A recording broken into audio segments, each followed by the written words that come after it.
Welcome to this week's QPR Preview Show ahead of QPR versus Leeds in an early Saturday kickoff. And as you can see, Dave is absent this week. He's had to go away with work. Ironically, two Leeds. So I hope he's sabotaging their team whilst he's up there. But in his absence, we've had the perfect opportunity to mix things up. So our regular Brian has kindly joined me, and alongside him is a podcast debut for Matt, who messaged me saying he was keen to come on, literally just as Dave was saying he couldn't do the show. So here he is, Matt. How are you? I know you were in Middlesbrough, so I suppose I have to start with that. You can tell us how it was up there. Yeah, it was for myself. It was a long journey. I left at 9:30 yesterday morning. A couple of pickups on the way. Didn't get back till 7 a.m. this morning. So journey was long. Game was disappointing. I think we seem to have gone back to set up to this playing from the back and having too many players starting from deep. Inevitably, we lose the ball and it leads to chances, which is what happened first half particularly. We gave it away so many times, just trying to have six players in our own half, trying to play out through their press. It just wasn't working. Yeah, we could have been 3 or 4 nil down at half time, to be honest. Didn't change it. 20 minutes to go, we changed it and went a bit more direct, and we actually looked like we caused some problems. This was a side we were playing who had no fit centre-backs. Why we didn't decide to go direct from the start and sort of put it on them a bit, I'll never know. But it just feels like an hour wasted, really. We could have got a Yeah. result had we gone direct earlier. Yeah, it was a shame that we didn't press up on their makeshift defence. We didn't get the ball after them on top of Howson for Frey to challenge him really at all. Didn't play him behind to see how he would deal with that. Can't recall us stretching them at all. A bit like West Brom, we just played everything in front of them. What did you make of it, Brian? Yeah, I very much what Matt's saying. I mean, I thought that Boro had better passing, better control, and were more refined. I mean, it really felt that way. And one thing that really came out of it for me was that Chair is bang in the middle of Ramadan and fasting and everything like that. And he had far more energy than an awful lot of others on the pitch, which is really sad. 100% effort from him until he got that hamstring, which is really bad news. Um, and then you got to compare that with people like Madsen, who came on again and sauntered around as if he got all the time in the world and was the freshest player and delivered again nothing of any great consequence at all. So yeah, a really bad day at the office for us, really bad one. Yeah, I as think poor as you were for large parts of the game, we have to say that if Kenneth Powell scores, that chance he should score 99 times out of 100, we go in at half time 1-1, don't we? And if Nardi scores at the end of the game, we come away incredibly happy with a point, and it would have been an unforgettable moment. So it's still fine margins in our games because we have to go look back as well. West Brom, Sheffield United, they scored with their only shots on target in those games. I've seen some comments saying QPR are on the beach. Did you get that impression from the being at the match, Matthew? I think it did. We looked very, very lethargic, and we looked very slow and ponderous moving the ball. It was like moving the ball from side to side, back to Nardi moving it out to defence. We didn't seem like we had any urgency. So I think that comment is valid. But again, it's whether Marti clearly wants to play a possession-based game. He tried it at the start of the season for the first 17 games, and he adapted the approach a bit to be more pragmatic and go more direct. It seems like potentially he's gone back to trying what he tried at the start over the last few games, and it's not changed. We haven't got players that can move the ball forward quick enough, and that was what it was. It did look very lethargic. Yeah, I acknowledge there was a lack of energy, a lack of impetus in times, and it is the case. He's definitely gone back to his ideal way of playing, I guess, but it's gone too far, doesn't it? It's just Nardi to Cook to Dunn, back to Cook, back to Dunn. Eventually, we end up knocking it long, and then it's with the opposition again.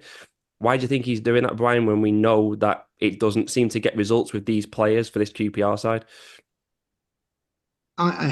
You could turn around and say it's because of the players he's got available. I mean, perhaps that really is it. Um, he obviously has decided to go back to some sort of different strategy on this. Whether it's going to work or not, well, I don't think it has worked, has it? We lost a good opportunity there, really, really did. I mean, Derby managed to beat Coventry, so that shows you what is possible. We just didn't have the. I think we could have been there probably all day, and the best we could have hoped for was a draw, quite honestly. Yeah, I mean, the result means we've lost 5 away games in a row for the first time in over 5 years. I've also seen some comments saying that people saying Marti Cifuentes is out of ideas. Where do you stand on that one, Matt? I think it does seem, especially last night, it did seem to take too long to change it. I think that's been a case in recent games. The subs have come too late. I mean, I was scratching my head at why Frey was replaced, and we didn't have another striker to bring on. So we've had the last 20 minutes chasing a deficit with no striker, and that didn't really make sense. Having said that, I thought Anderson actually played quite well when he came on. And he actually had one of our only 3 shots on target, forcing the keeper to a save. But I think generally, Marty does seem to not know how to change things round, which a few weeks back his subs were game changers, but he does seem to have sort of lost the magic a bit. Yeah, I think he had to take Frey off because obviously he'd had his knock at the weekend, so maybe it was already agreed before the match he could only maybe play 60 minutes. And you're right. To be fair, we actually probably improved after he went off. It wasn't he didn't do anything particularly wrong in the game. He was basically pressing by himself, wasn't he, for large parts? So I think that's probably why he had to do that. In terms of his starting lineup, probably the only error really was that he played Yang over Paul Smith. But I Yeah. don't think many QPR fans would have picked much of a different starting 11 in the last 2 games. He has tried to change the shape. He has tried a few different ideas. His hands are a little bit tied with the injuries and the players at his disposal, basically. And the bigger picture means it's 4 defeats in a row for QPR, 7 defeats in 9. Are we in trouble again, Brian? No, I don't think so. No, come on. Let's not get too panicky here and get the lifeboats ready. There's no need for that yet. Honestly, we are struggling, but we are not going to be heading towards the relegation zone. We will not be in the relegation zone come the end of the season. Forget it. Well, we're 9 points above the bottom of 3 with 9 games left. Do you see it that we're in a relegation fight, Matt? I don't think the bottom 3 have enough quality to catch us to make up that deficit. I think might end up doing what we normally do and just stumbling over the line with a couple of weeks to go. But I think we've got enough more favourable fixtures, and obviously we've got Leeds at 12:30, and they don't win at 12:30 on Saturday. So I've got my hopes, pinning my hopes on that a bit. Yeah, I think the way the results have gone in midweek is obviously it's still 9 points. It's a massive gap because you're talking about teams who have only won, let's say, 8, 9 games all season, suddenly having to win Yeah. 3, 4, 5 games. I think the Stoke, Cardiff, Oxford run of fixtures we've got after the international break, I think if we can come out of those 3 games with a win or two, it's a different discussion. Again, it's obviously a different discussion if we come out of those 3 games and we haven't won still, but I think that's the Yeah. point. That's the point we'd probably need to panic. But there's other teams down at the bottom who are also struggling. It's not just QPR. Cardiff, 1 win in 8. Oxford, a 9 without a win. Preston, who are level on points with us. No one particularly is looking at them as a team that could go down, but they've not won in 6 games either. So other teams are struggling. What's surprising me is some of the reaction to us losing these games because even back in January, everyone at QPR was acknowledging, oh, March looks like a tough month. But I can understand the disappointment of losing, but it's quite big levels of outrage sometimes around our support. What's your view on that, Brian? Yeah, well, we're going to come back to the same old thing, aren't we? If you go look at each of these matches individually and predict who's going to win, we didn't think we were going to beat Boro. In all honesty, we didn't, did we? So for us to go up there and get a draw, which is what we probably should have got, that would have been great. The same applies with the Leeds. Nobody's expecting us to beat Leeds. In all fairness, they're not, are they? Come on. So really, we're just getting to the stage where people are starting to be a bit panicky. We've had a real bad run against top clubs. If Leeds aren't promoted, then it'll be almost a cardinal sin, I would have thought, the way they're playing at the moment. And Borough were my pick to go into the top 6. They've had the wheels fall off a bit, but they're still a damn good side. We should not be feeling negative about this at all. These are predicted results. Yeah, I agree. I mean, if we'd lost 4 in a row or to the likes of Cardiff, Plymouth, Derby, it's a little bit of a Yeah. different picture, isn't it? That these are matches we all almost predicted to lose. We haven't been battered in any of the games.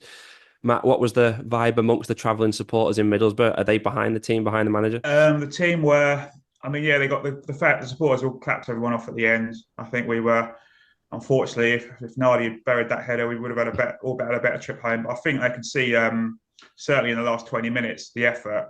Again, it did feel like we wasted a bit of I mean, there was one comical moment when the Middlesbrough fans started singing QPR get battered everywhere they go, and the QPR fans joined in. It's like humour. We do have a good sense of humour amongst our support sometimes, but no. Generally, there was frustrations, disappointments. Obviously, there's a lot of people that made a long journey, but we're behind them at the end. We clapped them off at the end. But again, I think it was an opportunity wasted given their injury situation. Had we approached it with a different setup and gone more direct, it was definitely a game for Smith at the start. I think with his pace and their lack of a recognised defence, but no, I think we're still quite positive at the end. Yeah, that's good to It's hear. it's not the end. It's not. I think the main thing is with the results. It's not necessarily losing to West Brom Middlesbrough. It's the results that preceded it. It's the Portsmouths, the Millwalls, and that were Yeah, I unfortunate. agree. We didn't, and obviously the home game against Sheffield Wednesday was our first defeat in like 11 games, 11 or 12 games, whatever it was. But we had to lose at some point. No, it's not going to go on forever. But it's what could have been because we were on the fringe of the playoffs. And now we're kind of not necessarily looking over our shoulder. I don't think it's that bad. We're not going to get near the bottom three, but we could have potentially would have done a little bit better. Yeah, it is. But look, we're Yeah, where we were in November. Look at that. definitely, definitely. Yeah, yeah. I Positive. think we'd all adjusted our expectations in November, hadn't we? I think at that point we'd have all just been happy to finish the season in 21st place because we got so high up the Yeah. table. Everyone dared to dream. And I'm not denying it is frustrating that our season is drifting away. 100% that is frustrating, but I don't understand why it gets so extreme. Sometimes we lose a game, and I can understand everyone's frustrated to lose a football match, but the disappointment should be that the season's petering out. I don't know why the feel-good factor around the club can just evaporate so quickly at QPR. It's a little bit of a shame sometimes. And let's face it, we're QPR, we're always going to have runs like this every season. It's almost in our DNA. Unfortunately, the run isn't getting any easier because obviously, as we've been talking, Saturday it's a match against promotion chasing Leeds United. Now, Portsmouth ended their 17-game unbeaten run on Sunday. It meant they only had 1 point from six, but they bounced back with a midweek win against Millwall. Do you think they've got over their little wobble, Brian, or are they still vulnerable? I watched the match last night. Sorry, the match against Millwall. I was really surprised how poor Leeds were. I honestly felt that. I mean, it's almost a question of which was the worst side. Millwall were really up there for the taking, and Leeds were. I think they had three, four on target, maybe, and they were poor with the way they were doing it. Yeah, I think if Millwall had been any better, they'd have snatched a draw on that one and been away, quite happy. Leeds were not that good, so I'm also very puzzled. I have to say this whilst I remember. It wasn't until after they scored the second goal that Farke took anybody off. He kept them on for it till 86th minute before he subbed anybody, knowing that he's going to be playing QPR on Saturday. I mean, he's either very optimistic on their fitness levels or he's a bit short on people. Very, very, very odd. I wouldn't have done that. Anyway, that's as it is. Yeah, Leeds. I honestly think now Leeds are there for a good game. We could win this one if we want to. Yeah, Millwall didn't have a shot on target, but I think they conceded early in the game and it probably just completely blew apart their tactics for the game. They were Even probably going there playing for a draw, then didn't know how to adjust. They are unbeaten in 16 home games, Leeds. Maybe a little bit more vulnerable away, which gives us some hope. They've had a few more draws away from home. Do you expect them to get over the line and get promotion, Matt?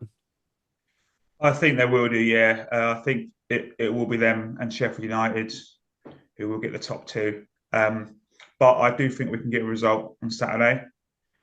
Obviously, I looked at a stat regarding Leeds United and their form in games that kicked off before 1:30 p.m. They've only won 2 out of 13 games, lunchtime kickoffs. So that's a bit of a stat for optimism. Hopefully, it's not us just clutching at straws. We're trying to find any Yeah, reason for positivity, aren't we? Um, I think I still actually fancy Burnley. I think I said it a few weeks ago on a show. They just don't lose games. And I do wonder about Leeds, their mental hangover from last season. Will that kick in at some point? Because ironically, they've got 79 points now after 37 games. It's exactly the same as they had last season. On paper, they lost good players this season, didn't they? Rutter, Gray, Somerville, just to name a few. Have you seen any players that stand out from this season, Matt? I don't really think, having watched them, I don't really think there's anyone that specifically stands out. I think the team as a whole, they've got a strong team as a whole, but not compared to last season when they had fantastic individuals. I don't really think there's anyone there that's any particular individual that's amazing, should we say? Yeah, I think actually they've just got a better team this season. That's my takeaway as well. They've probably got a tighter group. They've lost the players that maybe didn't fancy it at this level, and thought it was beneath them to be still playing in the Championship. And it's just so tight up there. It's going to test their resolve probably to the end of the season. Maybe that's another element that could help us on Saturday. Another good stat is looking at the head-to-head. The last 9 meetings between the sides have all been won by the home team. The away side hasn't even scored in any of the last 6 meetings. And of course, we've got, like I say, a good record then against Loftus Road, against Leeds. We've won the last 4, culminated in that 4-0 win back in April. Is this giving you any more confidence, Brian? Yeah, as I said before, I do think if they play like they did against Millwall, we've got more than a chance. I know we've got our injury problems. I know that obviously up front we've only got Frey and we're missing Sam Field. God, are we missing him? But I still think we can do it. And we'd have to be at our very best. And Leeds would have to be as they were against Millwall. But yeah, we could beat them under those circumstances.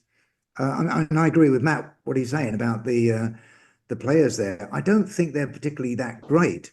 But what I do think is that as a team, they work very, very well together.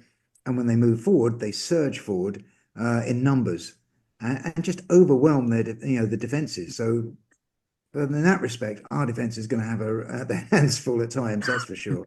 Yeah, it probably helps us to start looking at QPR then, and we'll probably get onto defence. But firstly, we'll have to talk about the injuries because we've touched on it before. But Ilias Chair, another injury, could be his own third injury of the season. And the injuries for the squad as a whole, they remain a huge source of frustration, Matt, don't they? Absolutely.